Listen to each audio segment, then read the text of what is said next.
Guys सबैजनालाई happy Tihar happy Dashain happy Diwali सबैजनालाई।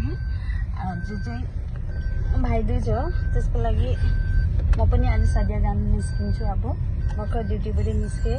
Duty चाहिँ मस्ट बी फर्स्ट ड्युटी चाहिँ गइदिन्छु भनेर। सो आज चाहिँ सदिया जानुको लागि मलाई चाहिँ बहुत एक्साइटेड लाग्दैछ। अस्ति भर्खरै गएर आएको भए पनि घर भनेको त घरै हुन्छ नि।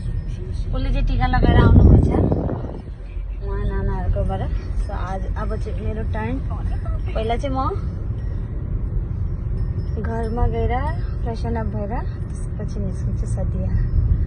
मेरो आगेसम्म मेरो भिडियो हेरिदिनु होला सबैजनाले। आज फर्स्ट टाइम यस्तो बोलेर भिडियो बनाउँदैछु। सो स्टे ट्युन, आगे हेर्दै जानु होला।